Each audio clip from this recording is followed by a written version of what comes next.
Gravação iniciada, presidente. Obrigado. Bom dia, conselheiros, conselheiras. Vamos iniciar os trabalhos da sessão do dia 21 de janeiro de 2021, sessão das 9 horas. Nós tivemos vários processos retirados de pauta. Só temos para julgamento o item 69 e o item 82. Os demais processos da pauta foram retirados. Então, vamos iniciar o julgamento do item 69, recorrente Retur C Ativos Financeiros, relator Cléucio. Bom dia, Cléucio, vamos lá? Bom dia, presidente, bom dia, colegas. Vamos começar aqui. Bom, trata-se de recurso voluntário interposto contra a decisão da 5ª turma, da RJ de São Paulo, que julgou improcedente manifestação de inconformidade apresentada pela contribuinte. Em resumo, o processo versa sobre o não reconhecimento do direito creditório decorrente de saldo negativo de RPJ, no valor de R$ 9.000, referente ao ano calendário 2001, constante da DECOMP de final 35/22, transmitida para compensar o mencionado crédito com débitos tributários da própria empresa. O despacho decisório de folhas não reconheceu o crédito sob o fundamento de que a receita que teria dado ensejo à retenção do valor de R$ 9.000 não teria sido oferecida à tributação.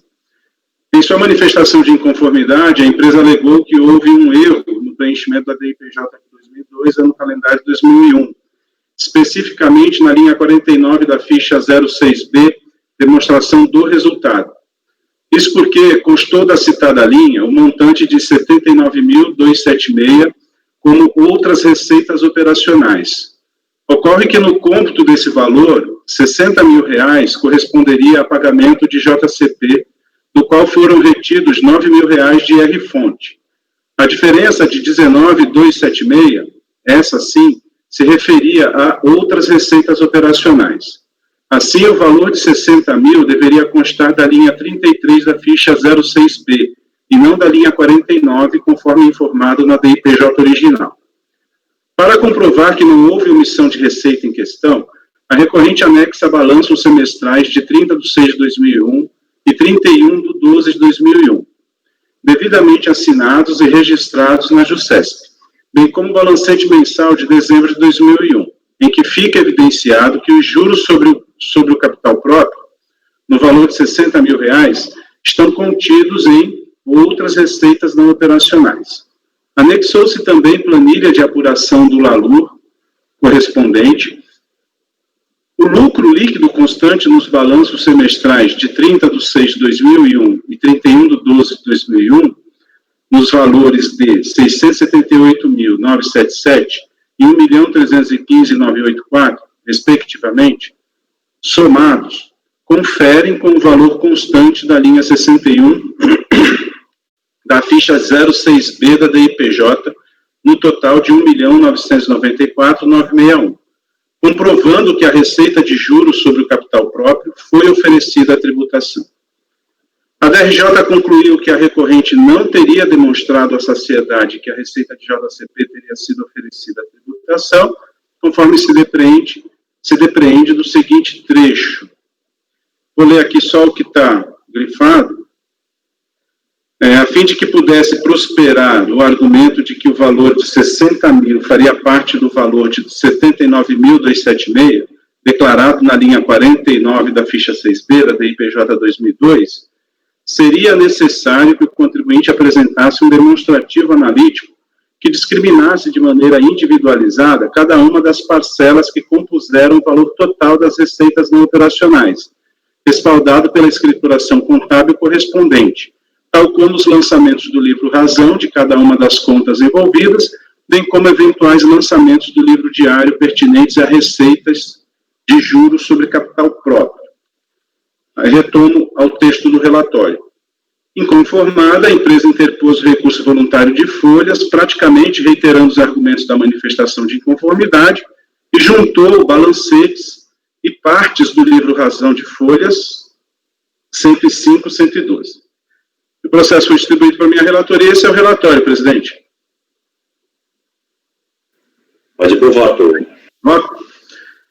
Estou admitindo o recurso, preenche todos os requisitos, e no mérito, Conforme se observa do relatório, a controvérsia se resume à eventual comprovação do direito creditório da recorrente, que alega ter sido retido o valor de R$ 9.000 que compõe o saldo negativo do IRPJ do ano calendário 2001.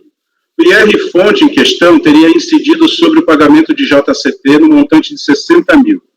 Tanto o despacho decisório quanto a decisão da DRJ concluíram que a empresa não conseguiu comprovar que o valor de 60 mil teria sido oferecido à tributação do IRPJ a título de JCP. A empresa se defende alegando que se equivocou no preenchimento da DIPJ, na medida em que adicionou o valor de JCP ao montante de receitas não operacionais. Para comprovar o erro, juntou com a manifestação de inconformidade balancetes dos períodos de junho e dezembro de 2001, em que tal valor teria sido computado como receita de JCP, e cópias do LALU. Com recurso voluntário, junta outra vez balancetes com detalhamento do citado valor e cópias do livro Razão no ponto específico. Como se observa, a questão dos autos não se refere à comprovação da retenção do IR-fonte, mas se sua base de incidência teria sido oferecida à tributação. Pois, uma vez comprovado este fato, o valor retido, R$ 9.000, passa a configurar imposto pago e, como tal, deve ser considerado na apuração do lucro real da empresa, podendo resultar em saldo negativo ou imposto a pagar. A DIPJ do período realmente consta na linha 49 da linha 6B o valor de R$ 79.276 a título de outras receitas não operacionais. A empresa alega que neste valor foram incluídos 60 mil que teriam sido recebidos a título de JCP e deste montante teriam sido retidos R$ 9.000 a título de IR-fonte. O documento de folhas 41, por sua vez, atesta que foram retidos R$ 9.000 a título de IR-fonte sobre o rendimento bruto de 60 mil, em que figura como fonte pagadora a Companhia Brasileira de Liquidação e Custódia e como beneficiária a recorrente. O balancete de folha 59 faz referência ao saldo de 60 mil a título de JCP, CBLC e de 19.976 como descontos obtidos, ambos os valores lançados na conta Receitas Não Operacionais. De acordo com o demonstrativo de lucro real de folhas, a recorrente apresentou um lucro real negativo, prejuízo fiscal, de R$ 1.797.592 para o ano calendário 2001. Na DIPJ de folhas 40, consta o resultado negativo de R$ 1.994.961. A cópia do livro Razão de Folhas, juntada com recurso voluntário, demonstra que foram contabilizados os valores de 60 mil e 9 mil como débito e crédito, respectivamente. E as folhas 112, consta o lançamento contábil do valor de 19.276 a título de aviso de lançamento, desconto de 10% sobre 192.761 sobre a liquidação de emolumentos em atraso da PNF. Em que pese, nos presentes autos, a recorrente não ter juntado a retificação da DIPJ, tal omissão não é óbice para o reconhecimento do direito creditório do contribuinte.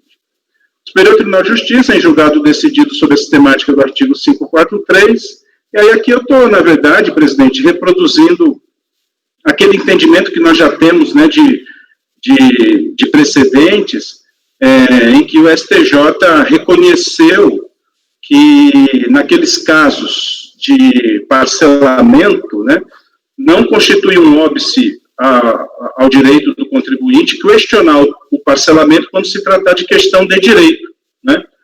Só questão de fato que não poderia ser discutida. Então, eu estou aqui até fazendo uma consideração com base num texto de doutrina que eu já tinha a respeito desse assunto. Esse assunto foi até levantado uma vez pelo Gustavo, acho que o Gustavo tem um precedente também nessa linha, e é o que eu estou reproduzindo aqui. E logo em seguida faço também a reprodução do julgado do STJ. Eu acho que é do conhecimento de todos, não sei se tem necessidade dessa parte aqui. Acho que não é necessário. Não sei que alguém quer aqui para você ler. Pode passar, então? Então tá. Então eu estou passando aqui, pulando essa parte, presidente, porque esse requisito formal é perfeitamente superável, né, com base na orientação do STJ. Então eu vou direto ao ponto, que é o seguinte. Então, logo depois da citação aqui do artigo 62 do RICARF, né, que nos vincularia a aplicar os precedentes da Justiça, bom, é o caso dos presentes autos, em que pese a recorrente poder retificar a DIPJ para a total regularidade do processo de reconhecimento do seu crédito, nos casos em que se alega erro no preenchimento da DIPJ original, pronunciamento do STJ vincula as decisões do CARF ao seu entendimento, devendo ser afastada a necessidade da DIPJ retificadora como condição para a homologação da compensação. Superado este ponto, resta verificar se a recorrente conseguiu comprovar que ofereceu a receita de R$60 mil, obtida com pagamento de JCP, e se sobre este montante foi retido o valor de R$9 mil a título de IR-fonte. Entendo que tal comprovação foi feita satisfatoriamente, especialmente após a juntada do livro Razão. Conforme se verifica das cópias de folhas 109 e 112, estão lançados no livro Razão os valores relativos a R$60 mil, receita decorrente do pagamento de JCP, e de R$19.276 a título de aviso de lançamento de descontos de 10% sobre R$192.761 sobre a liquidação de emolumentos em atraso da BMF. Somando-se esses valores, chega-se ao montante de R$70.276 informados na DIPJ como outras receitas operacionais. Cruzando-se as duas informações, é possível concluir que é crível a explicação dada pela contribuinte de que se equivocou no preenchimento da DIPJ, tendo lançado ambos os valores como receitas não operacionais, quando uma parte relevante, R$60 mil, era decorrente de receita financeira de JCP, sobre a qual incidiu o IRF. Então, eu concluo o seguinte, presidente: diante do exposto, conheço do recurso e voto por dar provimento, reformando-se integralmente a decisão da BRJ para reconhecer o direito creditório da recorrente no montante em que foi declarado no PDCOM. Então, aqui foi um erro mesmo de preenchimento de declarações, que, pelo que eu examinei, do que foi juntado nos autos, o contribuinte conseguiu comprovar que, de fato, era uma receita financeira e que, sobre essa receita financeira foram retidos lá os R$9 mil de IR-fonte. O erro é só de linha de preenchimento, né? Se ele não quer. Ok, algum questionamento aí? Fabiana? Eu tenho dúvida só quanto à aplicação desse precedente do STJ nesse caso, porque as bases fáticas não são as mesmas. Ali é um caso de confissão de dívida, que é PERDECOMP. E eu acho que a gente até pode superar a questão da falta de retificação se o erro ficar comprovado. Mas não me parece que seja o caso de aplicar o precedente, porque a gente não está vinculado quando os fatos não são os mesmos. Fabiana, isso também me chamou a atenção, mas a gente até já aplicou em outros casos de compensação esse precedente, fazendo aqui uma analogia, ou uma extensão dessa decisão para os casos de compensação. Porque no precedente, de fato, é relativo a parcelamento, mas qual é a base, o fundamento da decisão do STJ? É evitar o enriquecimento sem causa da fazenda, que seria a mesma lógica aqui, né? Quer dizer, se a gente impedisse que o contribuinte pudesse postular a compensação por conta de um requisito formal, como a não apresentação da DIPJ retificadora, se isso fosse uma condição, isso poderia gerar o argumento de enriquecimento sem causa da fazenda. Então, é basicamente isso, mas realmente não são hipóteses, são hipóteses iguais, são semelhantes, né? Uma construção aqui que a gente fez para tentar superar esses casos. Não, o meu incômodo só é dizer que a gente fica vinculado regimentalmente a essa decisão num caso em que as bases fáticas não são as mesmas. A gente pode usar, eu acho, como reforço argumentativo, mas dizer que estamos vinculados a uma decisão que não trata do mesmo caso, eu acho um pouco temerário, mas é a minha opinião a respeito. E eu acho que o que a gente aplicou em outras situações, essa decisão do STJ era um caso de DCTF, que aí sim é confissão de dívida.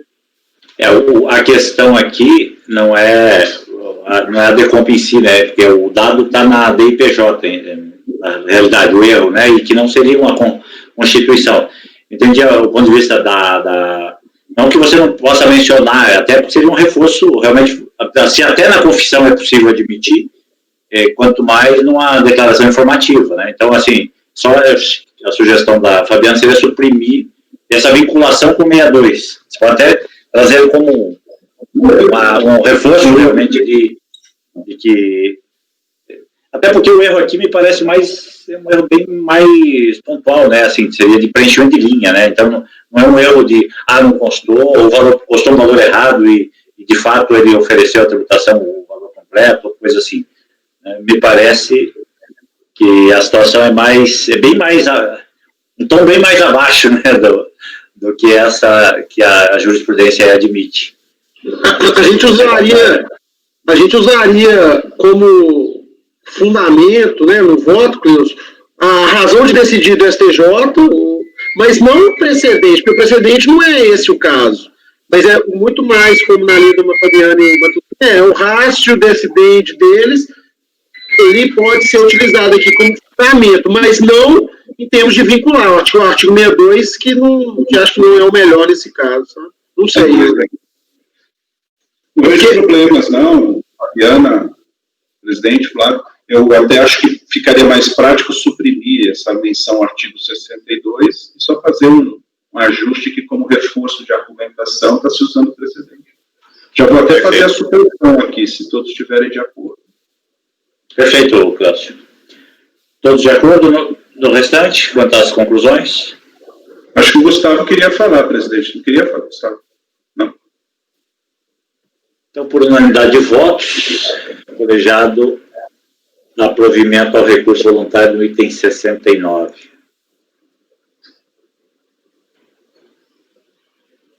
Quando eu faço a anotação, o próximo item vai ser o 82, Ricardo. Ele preparando aí, Ricardo.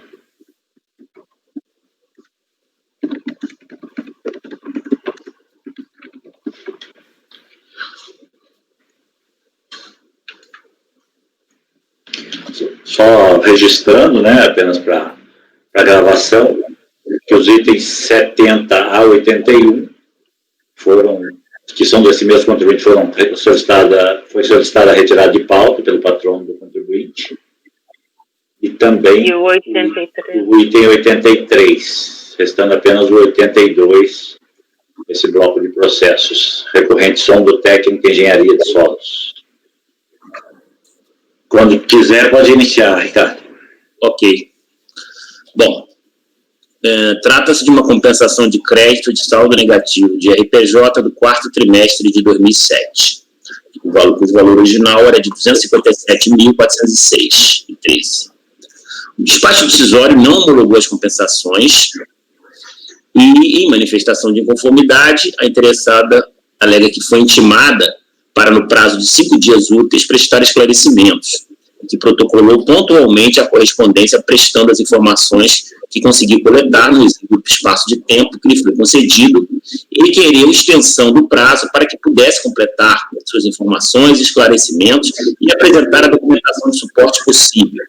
No dia seguinte, ao do protocolo da resposta para pedido de extensão do prazo, foi preparado, firmado e encaminhado à superior instância o parecer conclusivo da unidade de origem.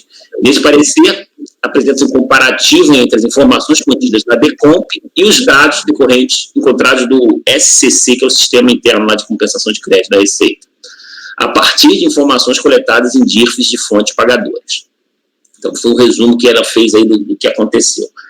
Bom, na sua manifestação, ela alega em preliminar que houve atipicidades, desvios e ilegalidades, alega desinteresse pela apuração de verdade material, cerceamento de direito de defesa, excesso de imposição, alega que o crédito dela, contribuinte, e suas diferentes origens, sobre isso ela disse, quer dizer, sobre esse tópico, o crédito da contribuinte e suas diferentes origens, ela alega que explica que, conforme reconhecido pelo próprio parecer conclusivo, a DPJ registra um saldo negativo da ordem de 257.406, e que as parcelas que compõem o crédito da contribuinte tiveram essencialmente duas naturezas distintas. Imposto na fonte por fontes pagadoras no Brasil, pessoa jurídica de direito privado em geral, e ou órgãos de administração pública federal. E imposto pago no exterior sobre rendimentos de prestação de serviços a empresa estrangeira no valor de R$ 325.179.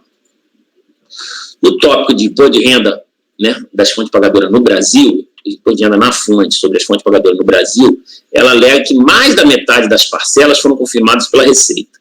O total confirmado foi de 443.220, que é inferior ao total das retenções efetivamente sofridas. Na realidade, o total das retenções feitas atingiu ao menos 544, como demonstrado no quadro a seguir.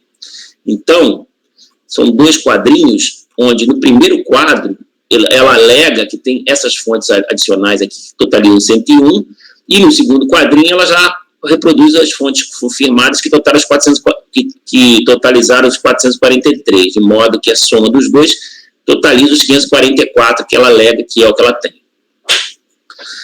Declara também que apresenta em anexo os comprovantes de rendimentos pagos, retenção e imposto na fonte, confirmando os valores documentados das retenções discriminadas no quadro acima. Apresenta também cópia de livro razão, correspondente aos meses de outubro, novembro e dezembro de 2007.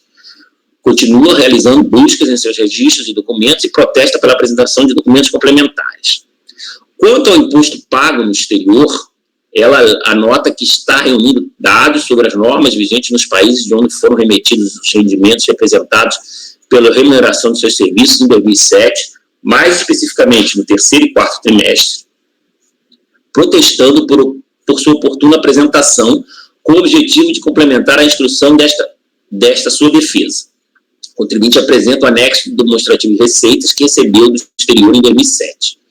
O valor de 325,79 representa a soma do saldo das compensações relativas aos primeiros trimestres de 2007, 255,480, e do apurado no 4º trimestre, 699, né, que é composto de 255 mais 69, são 255 e 69, né, os dois somados vai dar os 325.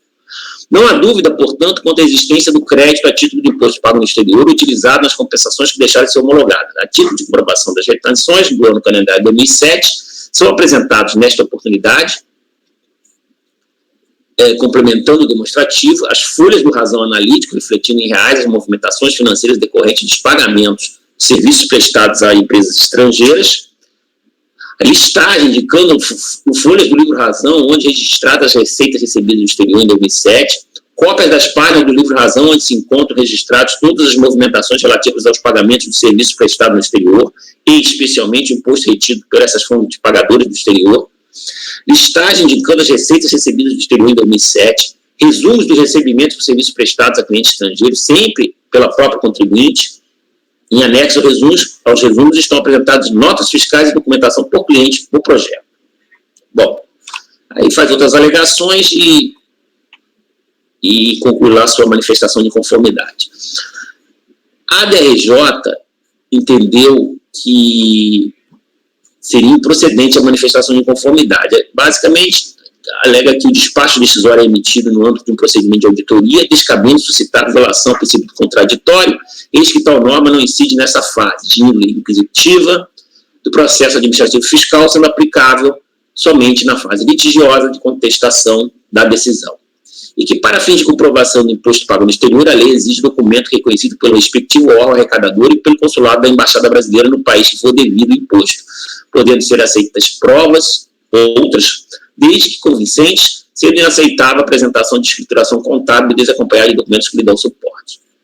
Bom, aí digo eu, cumpre esclarecer que a instância COP confirmou a totalidade das retenções das fontes pagas no Brasil, adicionalmente reivindicadas, ou seja, aqueles 101.420 daquele primeiro quadro. Como o imposto pago no exterior não foi comprovado na forma da lei, não se reconheceu nenhuma parcela do crédito, porque o total do fonte confirmado, que era o 544, ou seja, a primeira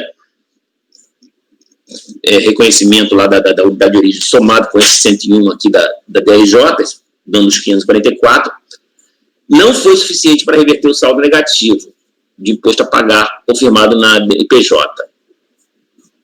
os 999,859, que era o valor desse saldo negativo.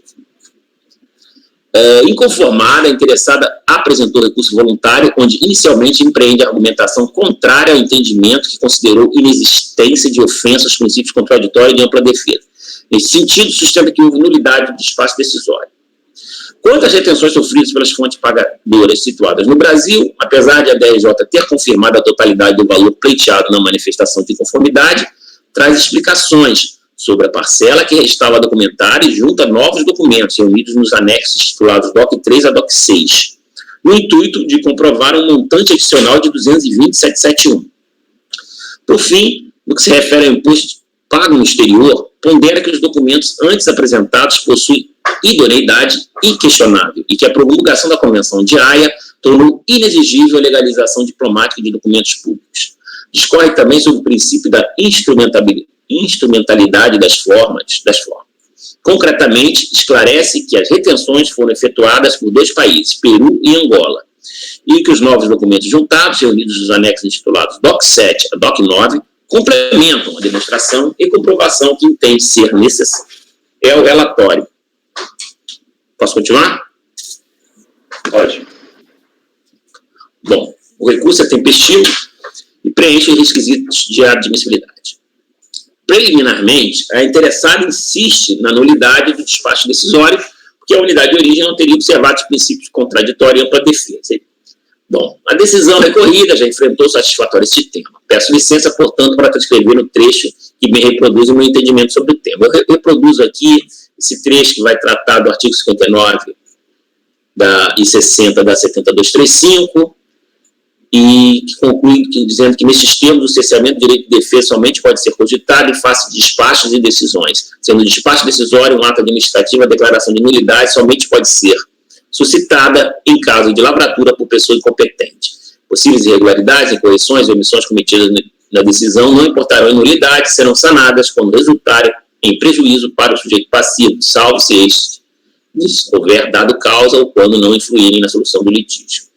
E, de fato, não há que se falar em ofensa contraditória e ampla defesa enquanto não se instaura a fase litigiosa do PAF, inaugurada com a manifestação de conformidade. Aí eu reproduzo os parágrafos 7º, 9º e 11 do artigo 74 da 9.430. Portanto, não há qualquer mácula capaz de ferir de nulidade o despacho decisório. No mérito, quanto aos valores informados a título de imposto pago no exterior, a DRJ considerou que não foi apresentada a devida comprovação. Neste sentido, apesar de expressar certa relativização no tocante à exigência de reconhecimento da documentação referente ao imposto incidente no exterior pelo órgão arrecadador e pelo consulado da Embaixada Brasileira, considerou inaceitável excluir o processo somente com documentos produzidos pelo próprio interessado. Contudo, a recorrente pondera que os documentos antes apresentados possuem idoneidade inquestionável e que a promulgação da Convenção de Haia tornou inexigível a legalização diplomática de documentos públicos. Discorre também sobre o princípio da instrumentalidade das formas. Com toda a vênia, ninguém questionou a idoneidade dos documentos apresentados. O problema é que a exigência tem previsão legal determinada pela regra prescrita no parágrafo 2º do artigo 26 da 9249. Está aí o parágrafo 2º grifado para os senhores confirmarem. A única possibilidade de se relativizar tal exigência foi contemplada pela ulterior edição do parágrafo 2º 2 do artigo 16 da 9430, que diz que fica dispensada aquela obrigação quando comprovar que a legislação do país de origem, lucro, rendimento ou ganho de capital prevê a incidência do imposto de renda que houver sido pago por meio de documento de arrecadação apresentado. Não houve, todavia, também qualquer comprovação neste sentido. Apesar dessa clareza, o recurso tenta minimizar a exigência invocando os princípios de verdade material e da instrumentalidade das formas. Contudo, a superação de comandos legais, como para princípios de Estado constitucional, é um tipo de argumento que não pode ser apreciado neste colegiado. E aí eu trago a transcrição dos artigos 62 do RICARF, súmula CARF número 2. Também a nossa necessidade de seguir os entendimentos simulados contidos no artigo 72 do RICARF. No que se refere à Convenção de Haia, promulgada pelo Decreto 8.660 de 2016, de fato, a sua adoção eliminou a exigência de legalização de diversos tipos de documentos públicos estrangeiros. Porém, isto teve como contrapartida a formalidade de apostilamento prevista nos artigos 3º a 7º daquela mesma Convenção. Pois bem, compulsando os anexos pertinentes à matéria, juntados com a manifestação de conformidade, folhas 198 a 363, e com recurso, DOC 7, DOC 9, folhas 445 a 478, não se verifica a referida formalidade em nenhum documento. Na verdade, com o recurso, foram trazidos alguns documentos intitulados, abre aspas, documento de arrecadação de receita e documento de liquidação de impostos, fecha aspas. Todos incluídos no conjunto de 5 anexos denominados DOC 9. Destes, apenas os 3 primeiros, 452 a 457, apresentam um carimbo que teria sido aposto pelo consulado brasileiro na cidade de Luanda. Ao que parece, estariam vinculados ao conjunto de 6 faturas, número 1, de 6 a 6/6, emitidas pela empresa Odebrecht a Angola, cujas retenções a título de, abre aspas, imposto industrial sobre serviços prestados, fecha aspas, totalizariam o equivalente a $6.690,40, conforme demonstrativo de retenção anexado às folhas 4 e 5. Segundo a própria recorrente, a totalidade dos documentos incluídos naquele conjunto de 5 anexos denominados DOC 9 seriam capazes de comprovar as retenções destacadas em vermelho na planilha anexada como DOC 8, folhas 450. É de se notar, no entanto, que os valores informados na coluna do imposto retido convertido para reais, relativamente às retenções destacadas em vermelho, atingem um montante de apenas R$ 29.018,79. Todas as demais retenções sofridas pela empresa Odebrecht Angola, alega a recorrente, estariam pendentes de oportuna comprovação, que em nenhum momento foi feito. Quanto aos documentos reunidos para se tentar a comprovação das retenções sofridas pelo consórcio construtor Irsa Norte, com domicílio no Peru, em nenhum momento se cumpriu as exigências legais supramencionadas. Por sua vez, no que se refere às retenções sofridas pelas fontes pagadoras, situadas no Brasil, como relatado, em adição ao que já havia sido confirmado pela unidade de origem, a DRJ confirmou a totalidade das retenções que haviam sido pleiteadas na manifestação de conformidade, 101.420,33. Apesar disso, a recorrente traz explicações sobre a parcela que restava documentar e junta novos documentos, reunidos nos anexos intitulados DOC 3 a DOC 6, no intuito de comprovar um montante adicional de 220.771. Independentemente da possibilidade, acho que não tem essa vírgula, independentemente da possibilidade de se questionar a preclusão para se fazer a prova dessas novas retenções, cumpre observar qual o montante necessário para reverter para saldo negativo o imposto a pagar informado no DIPJ. Com efeito, totalizando este último o valor de 999.859, e já tendo sido confirmada pela unidade de origem DRJ o total de 544, seriam necessários mais 455.218,30.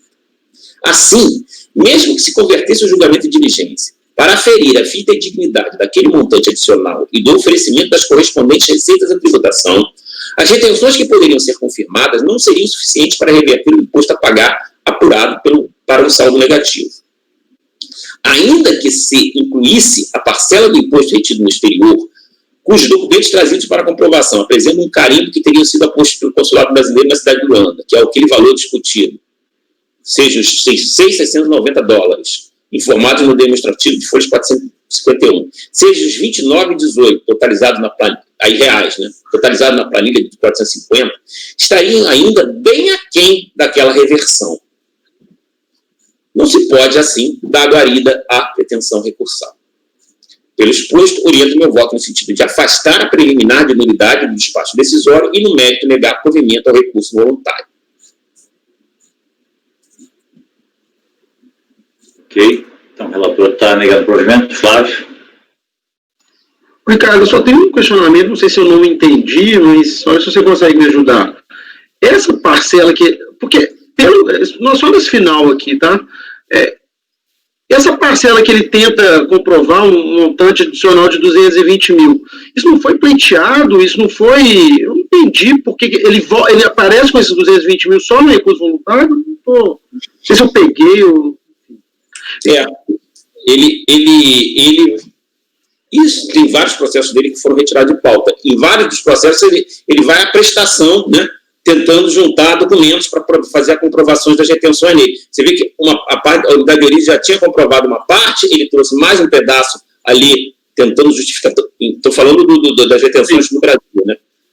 trouxe mais um pedaço de documentos tentando justificar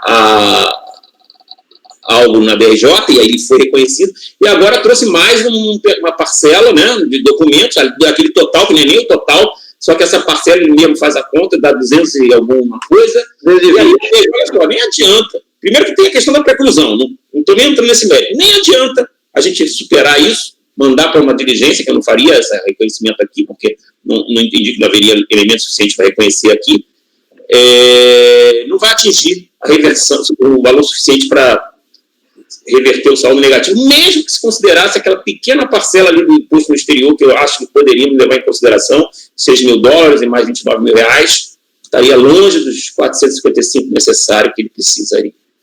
Eu só tenho uma dificuldade, cara, quando você fala isso, né, não adiantaria. Eu acho que a decisão fica muito consequencialista, né? Se eu der isso aqui, né, não vai ter efeito. Mas eu acho que era muito mais para a gente reconhecer o crédito, que diminui isso, se o tributo dele é pagar, não vai ter o efeito de reverter para o saldo negativo, mas diminui o tributo dele é pagar. Não sei. Não diminui o tributo a pagar, porque ele não reverte o saldo. Aqui é só, ele não chega a constituir, né? Não chega a constituir saldo negativo, é isso que o Ricardo está falando. E aí não ocorre o reconhecimento disso. Você falou em consequencialismo, eu falo em princípio de eficiência processual, meu amigo. Vou ficar aqui discutindo, mandando sem diligência para, de repente, reconhecer alguns valores de fonte que não vai levar a nada. Eu não entendi a questão. Não foi constituído crédito tributário, né? Só não se reconheceu o saldo negativo, né? Isso. Ele é insuficiente para reverter o saldo, né, para configurar um saldo positivo. Acho que é isso que... pelo que eu entendi, seriam, então, assim, no limite, se tivesse reconhecido, seriam 250 mil, grosso modo, contra 450 para iniciar a reversão desse saldo, é isso. Eu não entendi muito bem também, mas a título de curiosidade, é que essas faturas da Odebrecht Angola e consórcio Ursa Norte, eles eram os contratantes da empresa? Empresas... eles eram contratantes da Sondotécnica? Para as quais a Sondotécnica prestava no exterior serviços, né? Fizeram pagamentos no exterior lá, né? Para eles, e tiveram algumas retenções na fonte, lá na moeda deles, né? Mas você tem toda aquela legislação que exige toda uma formalidade para que a gente reconheça essas retenções. Ele foi muito aquém, ele traz uma série de faturas e documentos, contratos, mas aqui, naquele ponto ali do que a legislação exige, ele não atendeu. Aliás, teve outros casos da empresa assim também, acho que na própria sessão passada, um dos casos que a gente julgou já estava nessa linha. Ele era um terceirizado dessas empresas lá fora, né, Ricardo? A verdade é essa. Ele era um terceirizado dessas empresas lá fora, né? Ele prestava serviço para a empresa. Eu entendo que a legislação de lucros no exterior e toda a legislação que envolve a tributação internacional tem essa questão da formalidade dos documentos que passa por... que está tipificado na legislação, né, a formalização dos documentos, e isso merece uma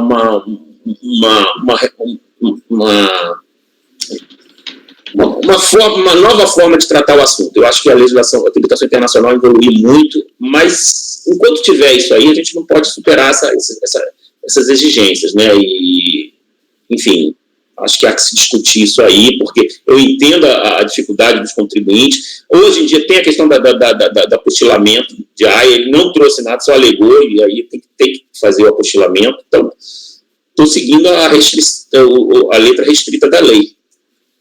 Infelizmente, né, cara? É um absurdo, mas a gente está obrigado a seguir. Falar que isso aí está certo, a legislação está certa, não dá, mas a lei está aí, né? Eu concordo com você. O apostilamento é um revezamento de um tabelião aqui no Brasil, é isso, né?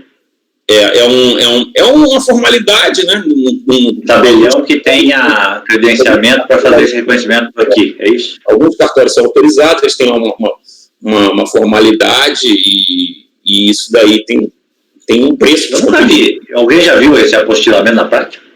Eu já fiz por motivos pessoais. O meu filho para lá, por exemplo, o documento que meu filho teve, né, para fazer fazer a faculdade ele teve que a escola dele aqui teve que apostilar. Nós tivemos que apostilar o diploma dele, histórico. Ô, presidente, eu estou num caso aqui, mas eu não pautei ainda, que eu acho que nós vamos ter que enfrentar isso. Mas eu não vou adiantar, mesmo porque eu não consegui acabar de analisar, mas eu acho que vai ter. Logo, logo nós vamos ter um caso assim, pode esperar. Eu também tive um, só que foi retirado de pauta, que tinha essa questão aí do apostilamento, do processo. Ô, Cleo, você está sumido aqui pra gente, viu? Pelo menos pra mim. Você está ocultando a sua imagem, mas antes de você tentar reiniciar, Vou fazer isso. Vou colher os votos aqui, espera um pouquinho. Nós estamos te ouvindo.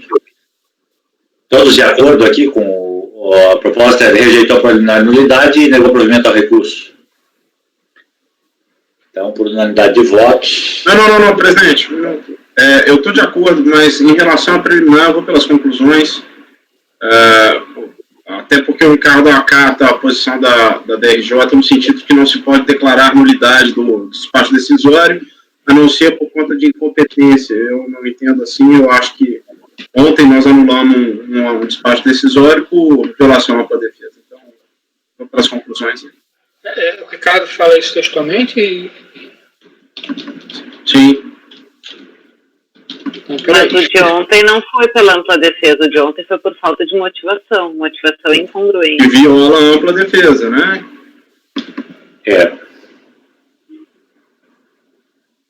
Gente, eu vou ter que ir pelas conclusões. É um parágrafo, Paulo, que o Ricardo cita da DRJ, que ele fala isso, que é só pela incompetência que esse ato bem colocado, Gustavo, que esse ato, o despacho decisório, não é passivo de nulidade. Se não for por incompetência do agente.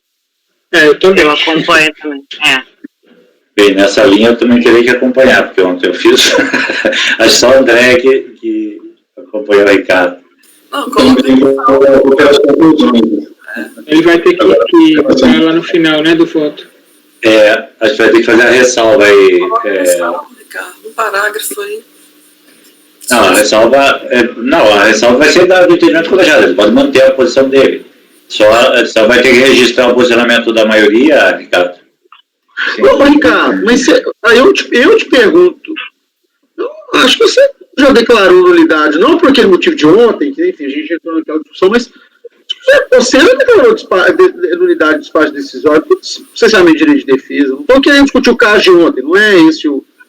Mas não só por incompetência, não. Você acha que é muito fechado. O artigo 59 fala essencialmente de direito de defesa. Então, acho que... Não sei, eu já vi essa questão. Eu estou querendo entender onde é que vocês estão falando. O que eu estou falando aqui? Tem um item 11. Estou reproduzindo. Da DRJ, o item 11, olha aí. Mas olha só, o que ele falou? O que ela está falando? Cerceamento de direito de defesa. Cerceamento de direito de defesa. Quando a gente anula alguma coisa, como ontem, vamos dizer ali, que eu nem concordei com vocês ali naquele ponto, mas se houvesse ali uma falha gritante no lançamento, o que era lançamento? Não, era um despacho decisório de compensação, que tinha divergência de DPJ, ele está incluído nessa preterição do direito de defesa. Eu vejo... A DRJ falou o seguinte, o despacho decisório, sendo o despacho decisório um ato administrativo, a declaração de nulidade somente pode ser suscitada em caso de lavratura por pessoa incompetente.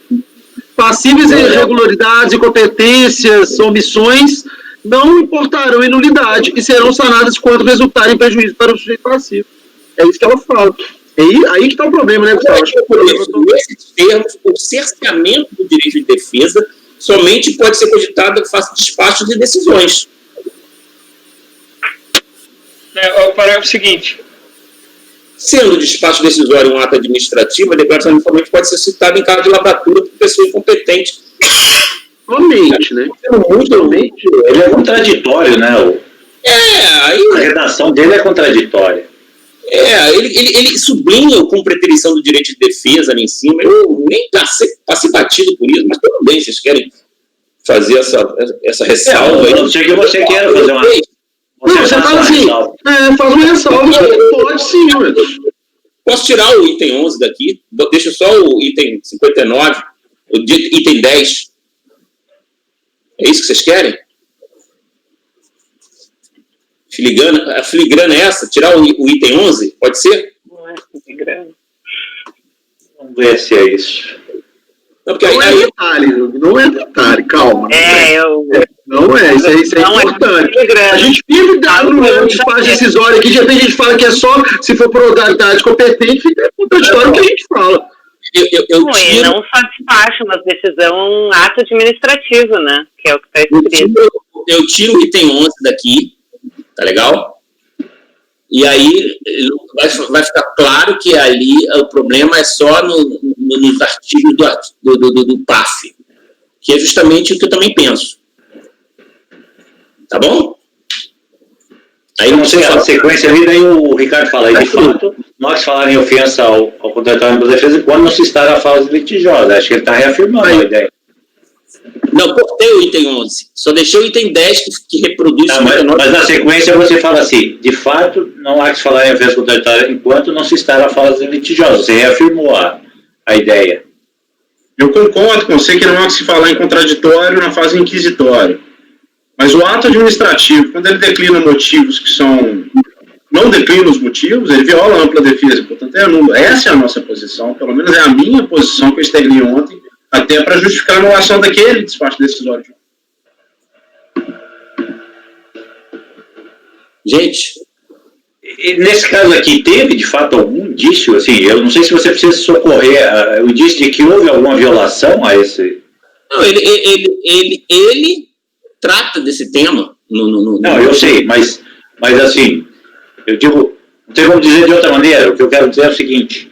A interessada na nulidade, se admitisse... Porque a unidade de origem não teria observado os princípios contraditórios e ampla defesa. Ora, a decisão recorrida já enfrentou satisfatório esse tema. Peço para retranscrever o seguinte trecho. Cabe esclarecer que no âmbito do PRAF, as hipóteses de unidade são previstas artigo 59 e 60.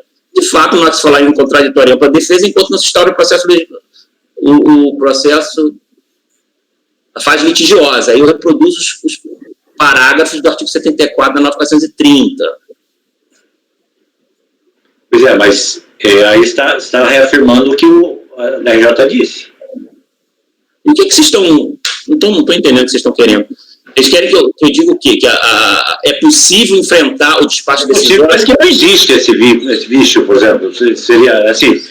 Eu tenho até votos que eu já registrei essa posição, no sentido de que, em regra, de fato, você não tem na fase inquisitória, aqui não é o caso, né, porque tem um pleito, mas na fase inquisitória não há uma violação, exceto quando a preterição, por exemplo, de formalidade essencial, por exemplo, no caso do depósito bancário de origem não comprovada, que a lei exige que ele intime antes o contribuinte. Se ele não fizer isso, já anula o lançamento. Então, em regra, mas isso é no lançamento. Aqui é um caso de pedido, né, de compensação. Então, a questão é, em princípio, seria pouco comum ter um caso de violação ao contraditório da ampla defesa, mas há uma decisão aqui que está dentro do escopo, né, das decisões administrativas, que, em tese, poderia, se houvesse uma violação, ser aceita. Né? A questão é, existe elemento, alguma configuração que pudesse ensejar, de fato, isso aí, o que eu digo é, aplicar o caso concreto mesmo. Ele aponta genericamente, não disse em que forma foi violada a defesa dele, né, pelo despacho decisório. Aí seria uma outra situação. Não sei se você entendeu. Presidente, nós tivemos um caso nesta reunião, foi da terça-feira, na minha relatoria, que o problema estava lá no auto de infração. Né? Até eu apontei no voto que os vícios eram de ordem formal, porque precisava de uma melhor instrução, mas nós entendemos que o vício estava no próprio lançamento, e era a fase ainda inquisitória. Vocês estão lembrados desse caso?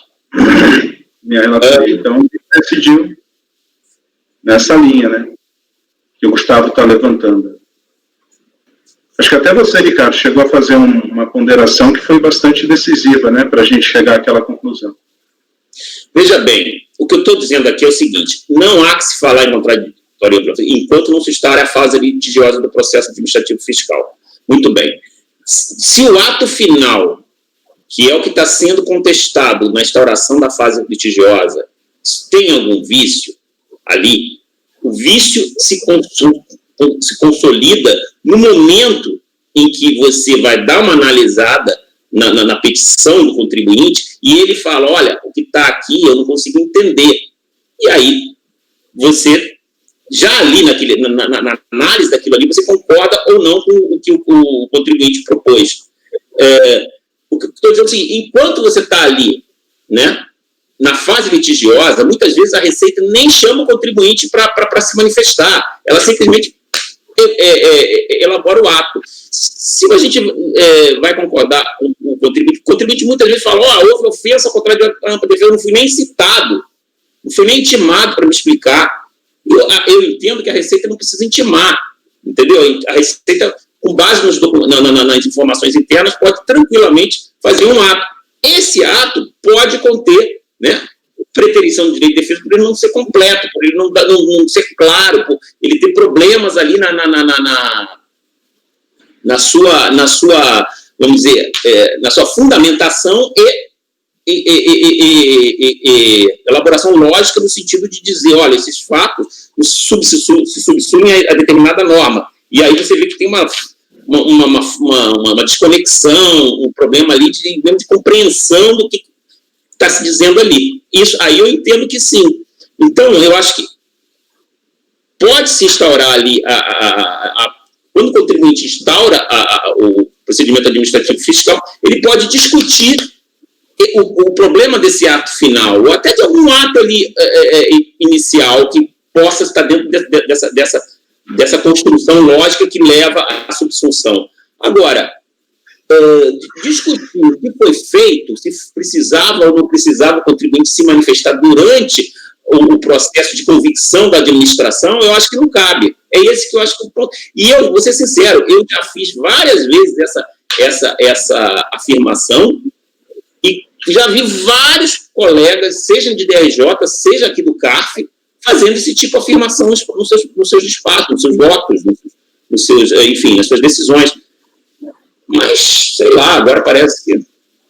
Se vocês quiserem... Acho que o ponto não foi esse, Ricardo. Se eu entendi bem, o incômodo tanto do Gustavo quanto nosso é o fato de se afirmar que só se pode anular um despacho decisório por vício de competência, quando o texto fala que qualquer decisão, ato administrativo, comporta também a nulidade em função de preterição de direito de defesa. Eu concordo contigo que na fase inquisitória não tem que intimar necessariamente o contribuinte, acho que são coisas distintas que a gente está falando aqui. Vamos lá, o Gustavo, o Paulo e o Clécio. Eu vou fazer a ressalva que vocês querem, que aí é melhor que acaba a discussão. Então, só um pouquinho, Ricardo, só para ouvir aqui o Gustavo, o Paulo e o Clécio, que de repente... Ricardo, eu posso dar uma sugestão? Onde você fala, não há que se falar ofensa ao contraditório em ampla defesa, sugestão, cara, você acata se você quiser. Você coloca assim, não há que se falar em ofensa à ampla defesa em decorrência da inobservância ao contraditório. Porque o contraditório não tem que ser observado, ele não tem que ser intimado na fase inquisitória. Acho que é bem bom. Aí fica resolvido. Vamos lá. Não há que se falar em ofensa a ampla defesa por inobservância ao contraditório. Na fase inquisitória. Pronto. Aí fica claro que você não está negando a possibilidade de reconhecer a nulidade. Você só está dizendo que eu não tenho que ser intimado, ponto. E que essa falta de intimação não gera violação à ampla defesa. Isso satisfaz Paulo e Clécio aí que estavam pedindo? Paulo não fica satisfeito? Não, é só posso falar? Acho.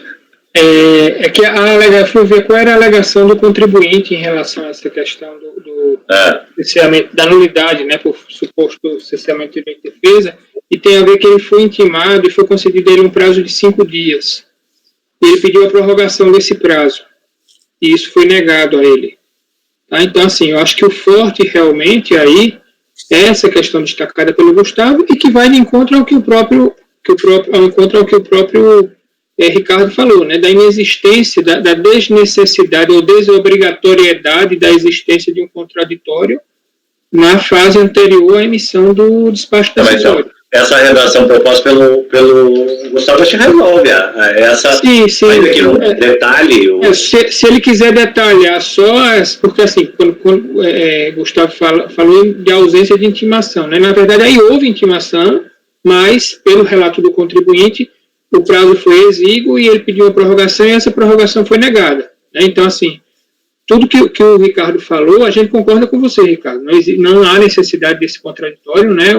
Talvez precisasse que você fundamentasse realmente isso daí, a sua decisão nisso daí, né? De que, apesar de ser possível a anulação, né, do despacho decisório, mas seria por uma violação contraditória pela defesa posteriormente ao despacho decisório, né, e não anteriormente ao despacho decisório. Então, é inócua essa mas essa construção, Paulo, sugerida pelo Gustavo, é exatamente nessa linha. Ó. Nós falar em ofensa à ampla defesa pela ausência de contraditório enquanto não se encontra a fase litigiosa instaurada. Eu acho que ele está dizendo exatamente isso. Eu acho que isso resolve de maneira bem adequada, acho que sem aprofundar que teve prazo exíguo da intimação. Ok. Cláudio, está satisfeito?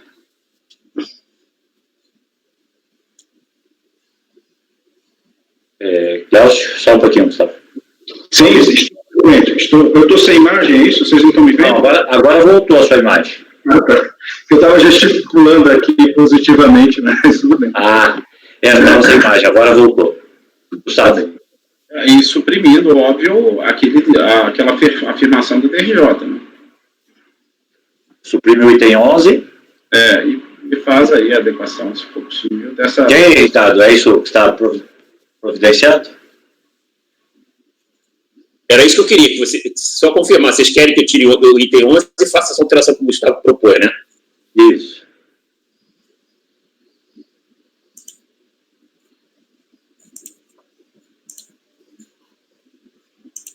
Se quiser fazer a leitura de como ficou desse próximo parágrafo. Suprimiu o item 11 e disse: e de fato não há que se falar em ofensa à ampla defesa por não observância contraditória enquanto não se instaura a fase litigiosa do processo administrativo fiscal inaugurado com a manifestação de conformidade conforme prevê blá blá blá blá blá. Ok? Entendeu a todos? Então, agora podemos reconhecer por unanimidade a decisão aqui, rejeitar a preliminar de nulidade e no mérito negar provimento ao recurso, sem ressalvas. Então, concluído esse julgamento do item 82, o 83 já saiu de pauta, encerrada a sessão das 9 horas do dia 21 de janeiro de 2021. Pedi para interromper a gravação para a gente